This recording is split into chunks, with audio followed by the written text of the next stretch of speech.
Good people of YouTube, my name is Spanner, welcome back to another episode of Conquests of the Longbow. Okay, let's give the sheriff further proof.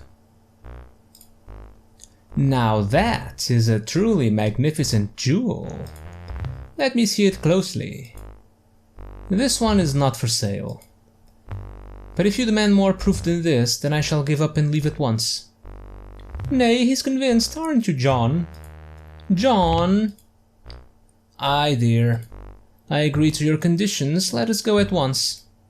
With pleasure.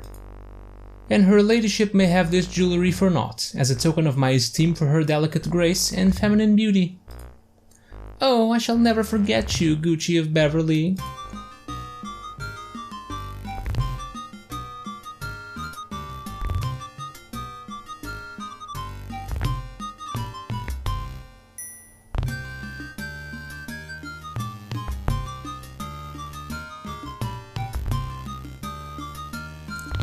This part shall do nicely.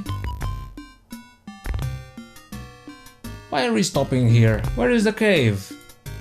I warn you, I see no humor in this.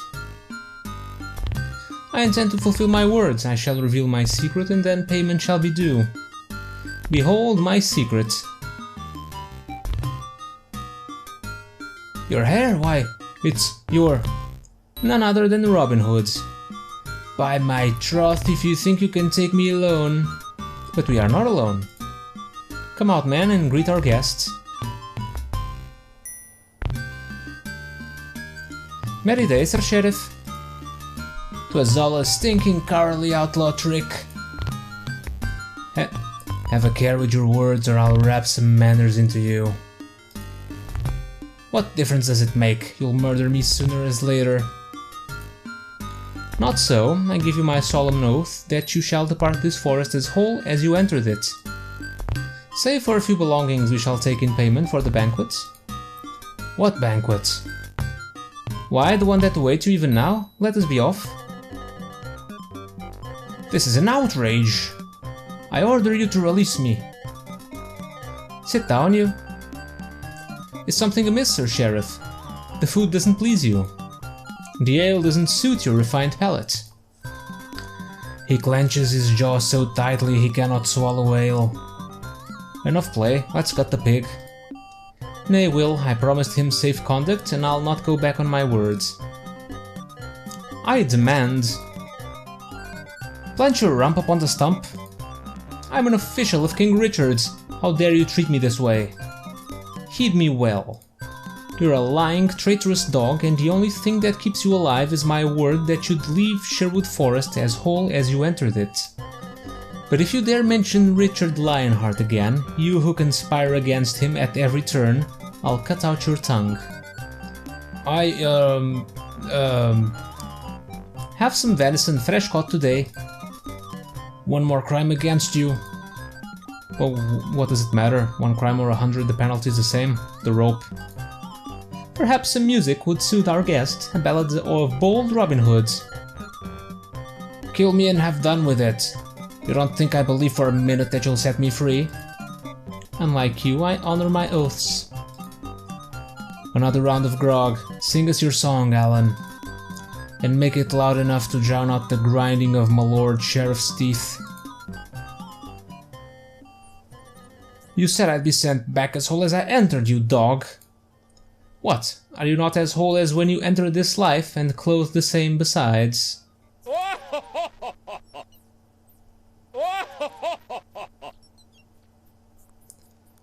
Stop laughing at me, you dung-eating knave.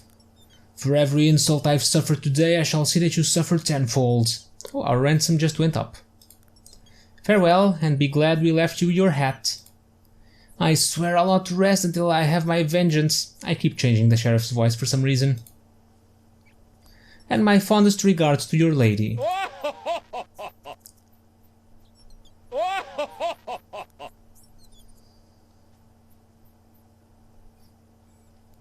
We couldn't contain our laughter as the sheriff cursed his way back to town, yet for all the day's good work I could scarcely wait for nightfall and the arrival of my lady. By dusk, I paced the edge of the forest, desperately worried that she could not come, that some harm had befallen her, but at last her cloaked form glided through the trees to me, and I guided her swiftly to our camp. "Are you sure no one saw you enter the forest tonight?" "No one had eyes for me once the sheriff arrived in town. What a merry sight that was! He sought to clothe himself in curses, so loudly did he rail against you. But I fear your lives will become more dangerous than ever. Worry not about us, lady. When the king returns, he'll set things all right." "That he will, and he'll hear from me and from the queen all that you brave men have done in his behalf." "Bless you, Lady Marian." "Please, Lady Marian is the shy maiden who lives in town. Here I am only Marian." "Already you've captured my men's hearts as thoroughly as you've captured mine." "Have I? Then you are easily caught." "Nay, you are an enchantress. Marian, stay with me." "You tempt me greatly. Of late I've had such forebodings. I feel death near to me." "I would give my life to keep you safe." "I'm sorry to worry you, it's nothing. I must tell you quickly about the Queen's Knight, then return to town. Tomorrow I'll learn the password that he'll use. You must meet me in the Willow Grove so I may give it to you. After the Abbot's treasure train has been seized, the Queen's Knight will meet you on Watling Street to receive whatever ransom you have to give him. But he'll deal only with the man who can spell out the password using the hand code I've given you. We'll be on watch for him, but we've had no news of when the treasure will come. Lob says within the fortnight. You'll have to watch the road every day. I'll send scouts further north to give us advance warning. Then that's all I can tell you until tomorrow. I'll walk you to the edge of the forest. I'd be most pleased if you did. While you're gone, Robin, may I take away the disguises in your cave? There's much good cloth there and many poor folk in need of it for the winter. As you like, Tuck. I doubt I could show my face in town in any of those disguises again. Okay, no more disguises for us then.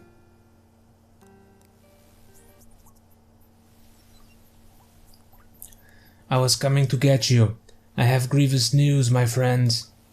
The abbot has charged Marian with witchcraft. He will burn her in the witches' quartet of the abbey today. Last night when she was afraid, if I'd only listened, I should have kept her here. Don't be a fool. You know she wouldn't have stayed, not when she had to meet the Queen's messenger. Nothing will save the abbot from me if a single strand of her hair is singed. What will you do? I must think upon it. The sheriff will be expecting a rescue attempt. It changes nothing, I must save her. Whatever you ask of us, we'll do.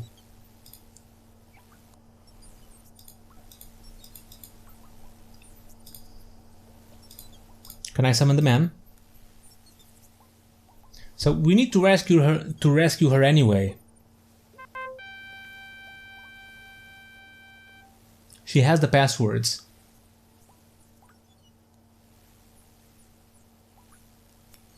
Will, I must find a way to save Marian. Our hearts are with you. I've been talking to the man. The witch's court will be difficult to assault, even if I must go alone. Still your foolish tongue. We wait only for your word to go to her rescue. Give another loud blast upon your horn, and we'll speak of strategies.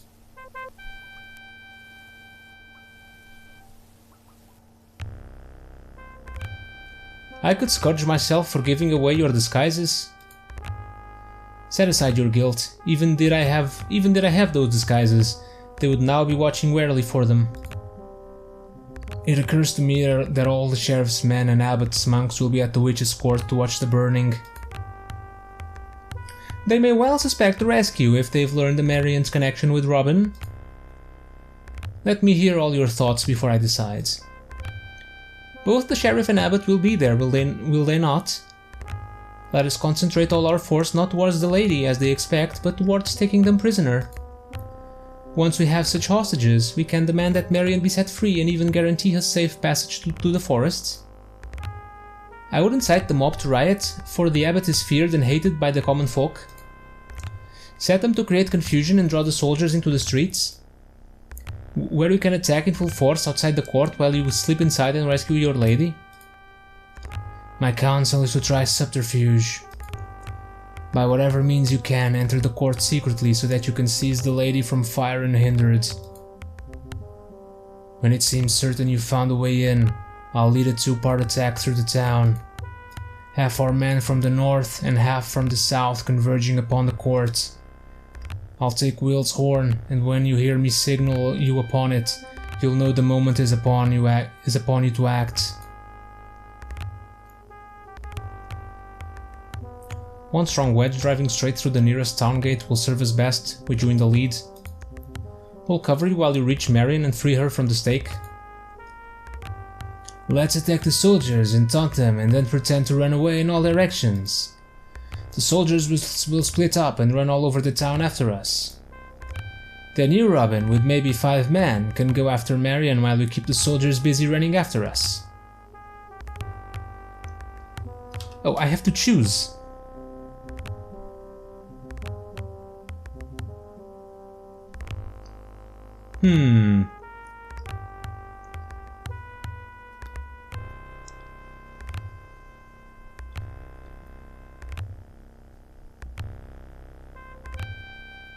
Subterfuge sounds good. A wedge attacking force sounds dangerous. Take the sheriff and abbot hostage sounds good. Incite the riot sounds good, but that could get people killed. Maybe I'll go with the lead the soldiers away. Oh, this is instant.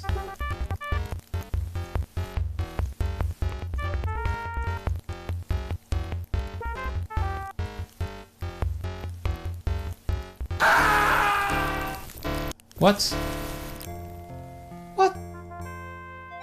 I knew there was something missing from this plan. Should have paid more attention to what folk told him. What? But I have the ring! I have the goddamn fire ring! Okay, let's try this again. I'm not doing anything. Maybe I clicked the fire by mistake.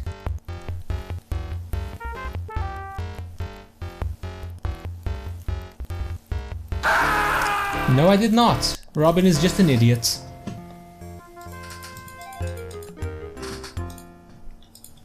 I wonder... Can I rescue her myself?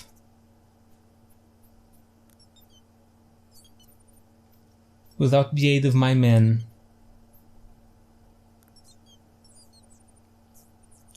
Let's just see if someone shows up. I don't have any more disguises. So, yeah, maybe not. And I can't just walk in here. Fine.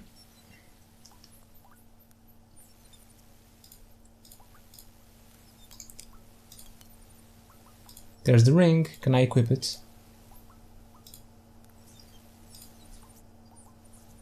Really? I had to equip the ring beforehand? Couldn't I just equip it there? That's just silly.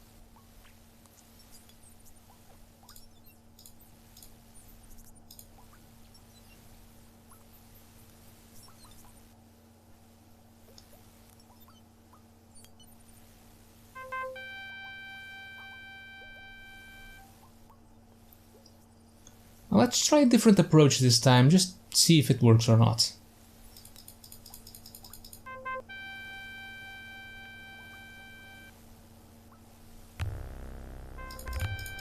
Okay, skip all this. Let's try taking them hostage. The same scene happens.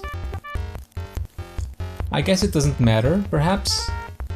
Perhaps all that matters is that we have the ring equipped.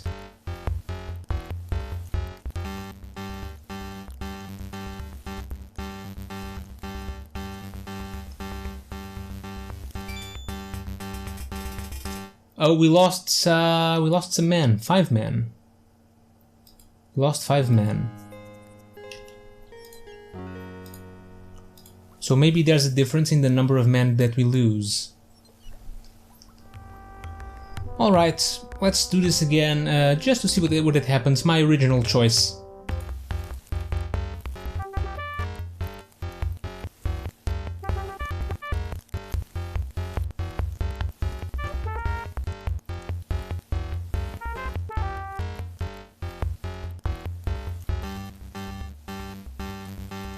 Let's see if we lose less men like this. Oh, I lost even more men! Alas, we lost 7 good men, though we fought like cornered animals. Our taunts did little except alert the soldiers to our presence, and we were forced to make a direct frontal attack with no element of surprise.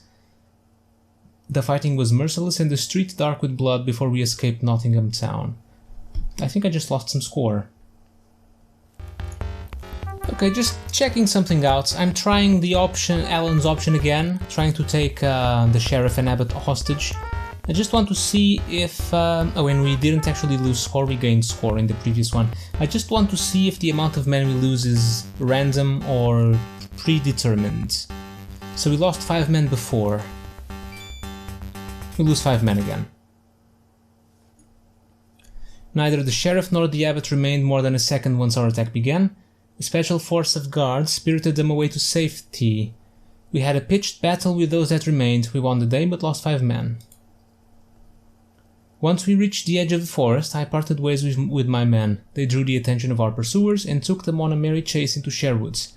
Some instinct led me to the nearest place where I might tend to Marian, for I couldn't carry her much further. Marian? Marian, can you hear me? She can scarcely breathe. The smoke has seared her lungs. If I cannot save her, she'll die within minutes. Maybe the water? No power to heal. Firing? Can't do nothing to heal her. Maybe the heart. The diamond! Somehow she's fooled her captors and kept it clutched within her hand. She mentioned it had the power to heal.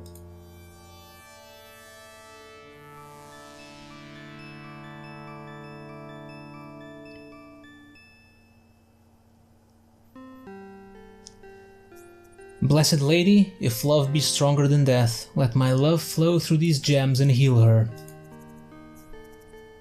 Oh, not the fire, Robin! Robin! Marian, I'm here. You're safe. I thought I was dead. You were healed by the power of the Heartstone. I must tell you the password quickly. Shh. Rest, my love. There's plenty of time now. I cannot rest until I tell you. The Queen's Knight will know you when you spell out the words Bloods. Your duty is fulfilled. Don't tax your strength further. I'll take you to a safer place. I carried Marian to the widow's cottage. The good woman at once took her in and tended to her. I remained with Marian until the widow assured me there was nothing more I could do, and we discussed how best to safeguard her. We reached a plan that I kissed my love farewell, and I joined my men for the evening meal. How fares the lady? Well enough. I've placed her in the widow's care and set Hob and his brothers to set watch. I'd deem it most unwise for her to return to Nottingham. She will not. The widow has a sister in Blythe, and will take Marian there to hide until it's safe to return. I swear by the Blessed Virgin, for what he's done to Marian, depriving the abbot of his treasure is scarcely enough. But it's a start. If God wills, the king will finish the rest.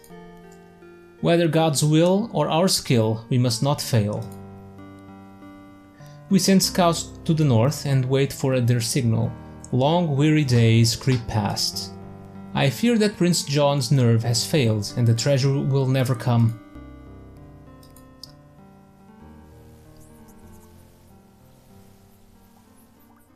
Oh, that was quick. By the Virgin, I've never seen you breathless before. Is there a wolf at your heels? Little John sent me to tell you. Catch your breath, or I may never learn what you have to tell.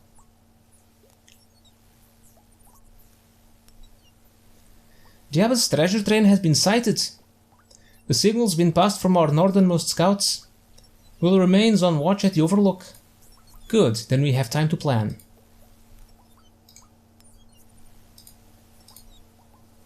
Oh, are we doing planning again? Is that it?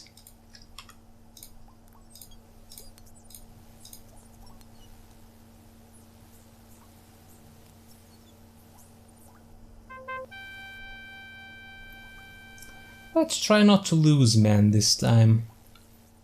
Catch them by surprise. The men are on alert. They'll be here as quickly as they can manage. Aye, I hear Little John coming already. Our scout has reported that the Baron's treasure train has entered Sherwood upon the north. Baron Lefebvre rides in the fore. The treasure is carried upon 3 mules in line behind him. Upon each side of the mules he has 20 heavily armed men, of which 10 are crossbowmen and 10 carry shields and spears. So he faced 40 well-armed men in all, plus the Baron. Well, what do we know of this Baron? If he's in the service of Prince John, he must be a man of dubious honor. But no less dangerous. If he rides in the fore, he's no coward. Shall we present our strategies? Aye, let me hear them all. Let us concentrate all of our fire from the overlook, where we're best protected. We'll strike without warning, and simply keep firing relentlessly until they are scattered or surrendered. This battle will cost us men, no matter what tactic we choose. We should demand a surrender first in case this Baron has more sense than courage. But set upon them from all sides if they refuse. There's no glory in an ambush. I couldn't even make a simple song out of it. We should show our strength from the overlook, with the blare of horns and beating of drums singing the praises of Richard Lionheart. If they fail to surrender on the spot, then we open fire and let fall a deadly rain of arrows. Against such trained soldiers we have but one advantage: surprise. It must be a sudden ambush, and we must fall upon them equally from both the overlook and the far side of the road. Let's round up some wild boars and drive them into the road. The horse and mules will panic, the boars will gore some of the soldiers, and then we can move in and take over. Huh. I like that. Let's try the boars. Well, that's that. They've gotten past us. Aye, no need to remain here. We may as well return to camp and lick our wounds, so to speak. What?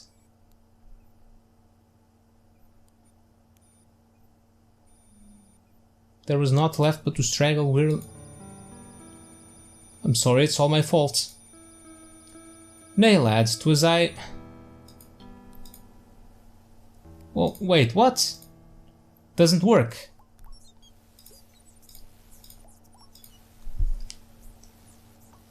So that's... Well, maybe spending our time rounding up some boars isn't the best of ideas.